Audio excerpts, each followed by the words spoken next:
रिजवान की शोहरत पूरे दिल्ली और अतराफ में फैल जाती है। अतराफ में फैल जाने के बाद हज़रत ख्वाजा कुतुबुद्दीन बख्तियार काकी अलैहि रहमत और रिजवान के ऊपर तोहमत लगा दी जाती है कि फला औरत से आपने सोहबत की है, और औरत भी आती है, तख्त लगा होता है और बादशाह अल्तमश बैठे होते हैं, उधर ख्वाजा कुतुबुद्दीन बख्तियार काकी अलैहि रहमत और रिजवान बैठे होते हैं, और औरत आती है और कहने के बाद कहती है कि आज मैं एक मुकद्दमा लेके आई हूँ, और मुकद्दमा ऐसा है कि तुम भी सुन के चौंक जाओगे। जब मुकद्दमा सुनाती है, ये जो तुम्हारा प्यारा खलीफा बैठा है, जिसका तुम हाथ चूमते हो, पैर चूमते हो, जिनसे बड़ी मोहब्बत करते हो, वो फला शख्स मेरे साथ सोहबत किया, और सोहबत करने के बाद उससे एक नाजायज औलाद हुई है, और वो औलाद ये छोटा बच्चा जो मेरे गोद में है। और हजरत बादशाह अल्तमश परेशान हो जाते हैं, सारे के सारे जितने मौजूद होते हैं सब परेशान हो जाते हैं।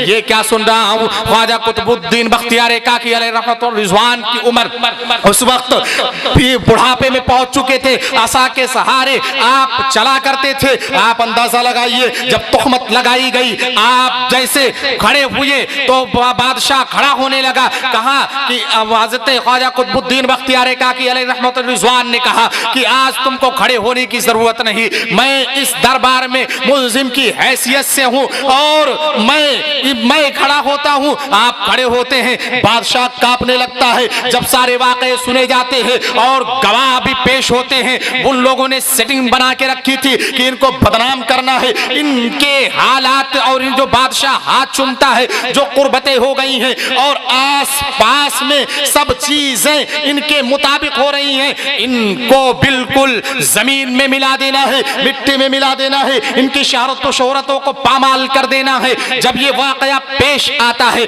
आप कहते हैं कि ठीक है, अब सुबह अदालत लगेगी। जब सुबह अदालत लगती है, हज़रत ख्वाजा कुतुबुद्दीन बख्तियार काकी अलैहि रहमत और रिजवान जब दिल्ली की गलियों में निकलते हैं, कहते हैं वो वक्त वो और था जब मैं पीर हुआ करता था, आज तो मैं मुल्जिम बन गया हूँ, और आज इस हैसियत से मैं निकलता हूँ, देखता हूँ कितने लोग हाथ चूमते हैं, कितनी इज्जतें मेरी हैं, लेकिन आप आशा के सहारे अपनी कुटिया की तरफ जाते हैं। जब कुटिया की तरफ जाते हैं और लोग देखते हैं, अश अश करते हैं, हज़रत ख्वाजा कुतुबुद्दीन बख्तियार नारे तकबीर, नारे रिसालत, उलमाए अहले सुन्नत, नारे रिसालत। हज़रत ख्वाजा कुतुबुद्दीन बख्तियार काकी अलैहि रहमत और रिजवान अपने कुटिया में तशरीफ लाते हैं। सुबह जब फिर अरीज़ा पेश होता है कि बुलाया जाए, आप तशरीफ फरमा होते हैं और आप कहते हैं कि मुझे 3 दिन की मोहलत दी जाए। 3 दिन की आप मोहलत लेते हैं, और उससे पहले का वाकया जो है, आप मस्जिद में जाते हैं, रोने लगते हैं, रोते रोते आप सो जाते हैं। ख्वाब में हज़रत ख्वाजा अजमेरी तशरीफ लाते हैं, कहते हैं कि ऐ मेरे प्यारे कुतुबुद्दीन, तुमको क्या हो गया है, तुम इतने परेशान क्यों हो? आपने कहा हुजूर, आपने जिन दिल्ली के गलियों में भेजा था, जहां आपने भेजा था मैं इस्लाम की नशर इशारत करूं, जो इस्लाम की सरबुलंदी करूं और इस्लाम को फैलाऊं, सूफिया के मिशन को आम करूं, वहीं दिल्ली वालों ने हमें आज बेजार कर दिया है। उन्हीं दिल्ली वालों ने आज हमारे ऊपर इल्जाम बोतान तराशी कर दी है। आप फरमाते हैं मेरे कुतुबुद्दीन, घबराओ नहीं, मैं 3 दिन में अजमेर मोहल्ला पहुंचता हूं, मैं 3 दिन में अजमेर शरीफ से दिल्ली आता हूं। आप अंदाजा लगाइए, कोई जमाना वो जमाना टेलीफोन का जमाना नहीं, वो जमाना इंटरनेट का जमाना नहीं था, वो जमाना सोशल मीडिया का जमाना नहीं था, लेकिन ख्वाजा कुतुबुद्दीन बख्तियार काकी को सिग्नल मिला, ख्वाजा अजमेरी से आप आते हैं, 3 दिन की मोहलत मांगते हैं। लोग कहने लगते हैं कि अजमेर कोई गया नहीं, ये मोहलत क्यों मांगी जा रही है? आपने कहा मेरे शरीक तरीक़त तशरीफ लाने वाले हैं, मुझे 3 दिन की मोहलत दे दी जाए। 3 दिन की मोहलत दे दी जाती है। बाद एक बड़े मैदान में लोगों को एकजा किया जाता है, जमा किया जाता है, नमाज असर पढ़ ली जाती है। नमाज असर पढ़ने के बाद लोग हाजिर होते हैं और हज़रत ख्वाजा कुतुबुद्दीन बख्तियार काकी के रुसवाई के लिए खड़े होते हैं, और ख्वाजा कुतुबुद्दीन बख्तियार काकी सुनसान बयाबान रास्ते की तरफ देखते हैं। देखते देखते नजरें ओझल होती हैं, उधर से ख्वाजा अजमेरी तशरीफ ला रहे होते हैं, और ख्वाजा अजमेरी जब तशरीफ लाते हैं, तशरीफ लाने के बाद आप ख्वाजा कुतुबुद्दीन बख्तियार बख्तियार काकी अलैहि रहमत और रिजवान के कंधे पे अपना हाथ रखते हैं और हाथ रखने के बाद सारे मामलात को सुनते हैं। जब औरत अपना दावा पेश करती है कि इन्होंने हमारे साथ मुआशरत की और इसके वजह से एक लड़का पैदा हुआ और ये लड़का ख्वाजा कुतुबुद्दीन बख्तियार काकी का है, उधर गवाह भी पेश हो गए। आप रब से डरा रहे हैं कि तुम रब से डरो और हमारे इस चहीते के खिलाफ तुम जो साजिशें रच रही हो इन साजिशों से बाज आ जाओ, वरना तुम्हारे ऊपर अल्लाह का अजाब अनकरीब नाजिल होने वाला है। ये चीजें आप बयान फरमा रहे हैं। वो लोग पैसे की लालच की वजह से ये इंतहाई पसमानदा हो जाते हैं और पैसे की लालच की वजह से इस तरीके के रवैये अपनाते हैं। जब इस तरीके के रवैये अपना लेते हैं, ख्वाजे अजमेरी आसमान की तरफ देखते हैं और देखने के बाद कहते हैं मेरे मौला आज मेरा प्यारा चहीता खलीफा जो है बेसरो सामानी की हालत में है। हजरत ईसा अलैहिस्सलाम के लिए वो छोटा बच्चा शीरखार बच्चा बोला था मेरे इस चहीते कुतुब के लिए पर मेरे रब तू करम फरमा दे, ये बच्चा बोल दे और ये गवाही दे दे। इधर आपका हाथ दुआ के लिए उठना था, वो बच्चा गवाही देता है। जो शीरखार होता है वो चलने के काबिल नहीं होता है, बोलने की सकत नहीं रखता है, वो बोलने लगता है, कहता है कि ये मेरे वालिद ये ख्वाजा कुतुबुद्दीन बख्तियार काकी नहीं है बल्कि फला वजीर जो है वो मेरा वालिद है। और ये जो औरत दावा कर रही है ये झूठा दावा कर रही है। महफिल पे सन्नाटा तारी हो जाता है। ख्वाजा कुतुबुद्दीन बख्तियार काकी अलैहि रहमत और रिजवान की जिंदगी को देखिए कि किस तरीके से लिए पैगंबर के लिए वहां हजरत ईसा अलैहिस्सलाम के लिए शीरखार बच्चे ने गवाही दी थी, लेकिन नबी करीम सल्लल्लाहु अलैहि वसल्लम के उम्मत को देखिए और उम्मत के औलियाए किराम को देखिए। औलियाए किराम के बच्चों औलियाए किराम के लिए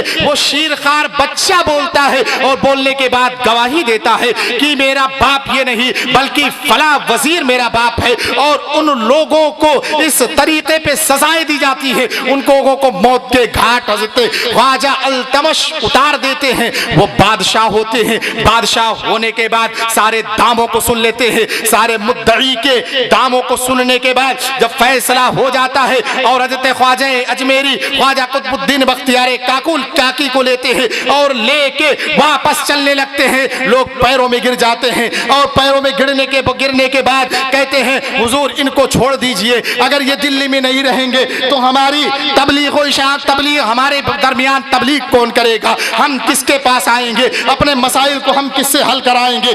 ये ऐसा दौर और ऐसा वाकया होता है कि हजरत ख्वाजा कुतुबुद्दीन बख्तियार काकी के लिए एक शीरखार बच्चा बोलता है।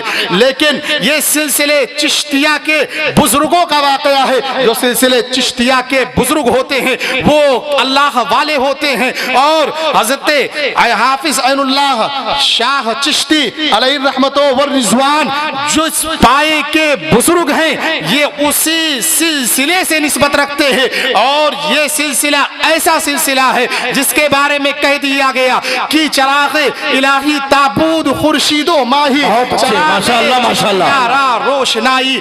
और मैंने आयते करीमा जो आयते करीमा पढ़ी उसका मफहूम भी यही निकलता है कि अल्लाह के वली जो होते हैं वो मुत्तकी परहेजगार होते हैं और मुत्तकी परहेजगार के साथ साथ वो अता भी करते हैं। जैसे गौसे आजम का वाकया ले लीजिए, गौसे आजम किस तरीके से अल्लाह रब्बुल इज्जत की बारगाह में सर बुलंद थे और इस तरीके से सर बुलंद थे कि सारे जमाने में सिक्का अगर चलता है किसी का तो गौसे आजम का चलता है। लेकिन मैं मुआशरे पे 5 मिनट सिर्फ गुफ्तगू करना चाहूंगा क्योंकि हमारे हज़रत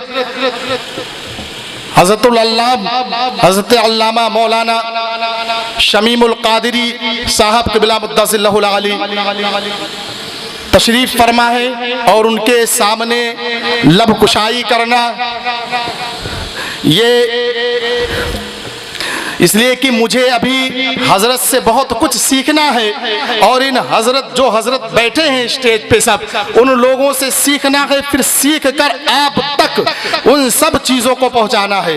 तो 5 मिनट सिर्फ मैं आपका वक्त लूंगा कि जो मुआशरा हमारा है ये मुआशरा किस दहाने पे जा रहा है, ये मुआशरा हमारा किस लेवल की तरफ जा रहा है। जैसे रमजान मुबारक का महीना हुआ, एक चांद को हमने देखा, चांद देखने के बाद मस्जिद में दाखिल हो गए, दूसरे चांद को देखा, मस्जिद से हम वापस आ गए और फिर मस्जिदों का हमने रुख नहीं किया, मस्जिदों को हमने वीरान कर दिया। आजकल के जमाने में देखिए सोशल मीडिया का जमाना है, इंटरनेट का जमाना है, ये जमाना वाईफाई का जमाना है, ये जमाना तेजी के साथ रवा दवा है। इसी जमाने में हम लोग जीते हैं जहां सोशल मीडिया के जरिए सारी चीजें वजूद में आती है। सोशल मीडिया, आप सुबह उठेंगे मोबाइल का नेट ऑन कीजिए, सारी खबरें आपके सामने मौजूद होंगी। इसी जमाने में एक जिहाद इस वक्त इस रूनुमा हो चुका है और उस तरीके से सर बुलंद होता नजर आ रहा है जिसको कहते हैं लव ट्रिप, यानी मुसलमान बच्चियों को अपना शिकार बनाओ। एक जमाना था कि ईसाइयों की बच्चियां मुसलमानों के घरों में डाका डालती थी और वो मुसलमान बच्चों को ईसाई बना के उनके साथ निकाह कर लिया करती थी। आजकल का जमाना ऐसा जमाना है कि इसमें हिंदू नौजवान जो है वो लड़कियों को शिकार बना रहे हैं और सोशल मीडिया पे एसएमएस करते हैं, मैं मुसलमान होना चाहता हूं, मैं किस तरीके से मुसलमान हूं, मैं किस तरीके से मैं तुम्हारे दीन में शामिल होना चाहता हूं, तुम्हारा दीन मुझे बहुत अच्छा लगता है। इस तरीके की चीजें रूनुमा हो रही हैं। आज हम उन नौजवानों से पूछना चाहते हैं, आज हम उन लोगों से पूछना चाहते हैं जिन लोगों ने अपनी बच्चियों को मोबाइल दिया, मोबाइल देने के बाद उन्होंने दीन क्यों नहीं दिया? अगर आप मोबाइल के साथ दीन दे दिए होते तो मोबाइल के साथ दीन भी होता, जब मोबाइल होता दीन भी होता तो वो इन फितनों से महफूज रहती। आप सोशल मीडिया के चक्कर लगाइए, सोशल मीडिया पे देखिए 6 लाख से जायद मुसलमान बच्चियां हिंदुस्तान में इन ट्रिप का शिकार हो चुकी हैं और मुसलमान से हिंदू बन के उनसे निकाह कर शादियां कर चुकी हैं। उन्होंने अपने मजहब इस्लाम को नहीं देखा, उन्होंने अपने वालिदैन को नहीं देखा, उन्होंने अपने भाइयों को नहीं देखा, उन्होंने अपने मोहल्ले वालों को नहीं देखा, उन्होंने अपनी इज्जतों को पामाल किया। इज्जतों को पामाल करने के बाद अपने घर वालों की इज्जतों को पामाल किया, मुआशरे की इज्जतों को पामाल किया और पामाल करने के बाद दूसरे के शिकार हो गई। इससे बचने की जरूरत है। आज घर में बच्चियां रहती हैं, कहां जा रही हैं आपको देखने की जरूरत है। आज घर में बच्चियां महफूज हैं ना, बने घर में बच्चियां महफूज नहीं, इसलिए कि आप मोबाइल दे रहे हैं, घर में बच्चियां बैठी हुई हैं। आपको अंदाजा है कि आपको लग रहा है हमारी बच्ची घर के अंदर महफूज है, नहीं, उसके हाथ में मोबाइल है तो वो घर में नहीं बल्कि पूरी दुनिया का शेयर कर रही है। जब पूरी दुनिया के चक्कर वो काट रही है तो किस तरीके से वो महफूज है? उसके मोबाइल को आप चेक कीजिए, उसके मोबाइल को पासवर्ड को आप जानिए, जब चाहिए जब आप उसके मोबाइल को चेक कीजिए वो व्हाट्सएप पे क्या करती है, वो इंस्टाग्राम पे क्या करती है, वो फेसबुक पे क्या कुल खिला रही है। ये आपकी जिम्मेदारी है, आपको परवरिश करने की जरूरत है। आज हमें मालूम है हमारे घर के बाजू में क्या हो रहा है, उसका बच्चा क्या कर रहा है, उसकी बच्ची कहां जा रही है, उसकी बच्ची किस तरफ जा रही है, लेकिन हमें आज ये अंदाजा नहीं है कि हमारे घर की बच्चियां कहां जा रही हैं, हमारे घर के बच्चे कहां जा रहे हैं। वो एक दौर था 1400 साल पहले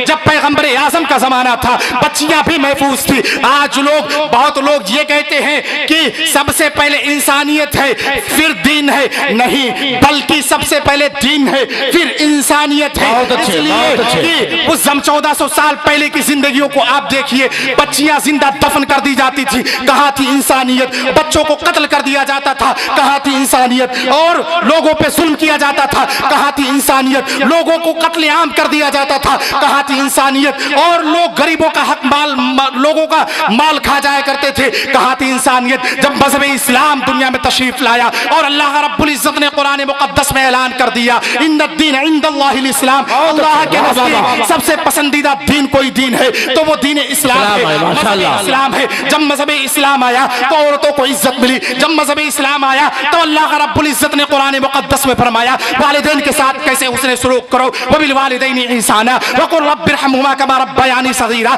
जब इस मजहब इस्लाम तशरीफ लाया तो अल्लाह रब्बुल इज्जत ने भाइयों को दर्जा दिया। सनशुद्दु अदुदका बिअखीका, तुम्हारे भाइयों के जरिए हमने तुम्हारे बाजुओं को मजबूत किया। माशाअल्लाह, जब मजहब इस्लाम आया तो औरतों को वो इज्जत व वकार मिला कि अल्लाह के हबीब ने फरमा दिया औरत की इज्जत जो है वो काबा मुकद्दसा से बढ़ के है, और सबका किबला काबा है, लेकिन औरत की इज्जत जो है वो काबा मुकद्दसा से बढ़ के है। आप अंदाजा लगाइए, जब मजहब इस्लाम आया तब बच्चियों को इज्जतें मिली, सबको इज्जतें मिली, वरना उससे पहले लोगों की इज्जतें पामाल हो जाया करती थी। बेवाओं को कोई देखता नहीं था, कोई निकाह नहीं करता था। पैगंबर आज़म ने सबसे पहले बेवाएं औरत से निकाह करके मुआशरे की इस बुराई को खत्म किया कि नहीं, बेवाओं से भी निकाह किया जाता है, बेवाओं की भी दिलजोई की जाती है। मजहब इस्लाम ने हर चीज सिखाया। मजहब इस्लाम में चलने पे सवाब, फिरने पे सवाब, हर नेक काम करने पे सवाबें अता की जाती है। लेकिन हम मजहब इस्लाम को पश्त डाल चुके हैं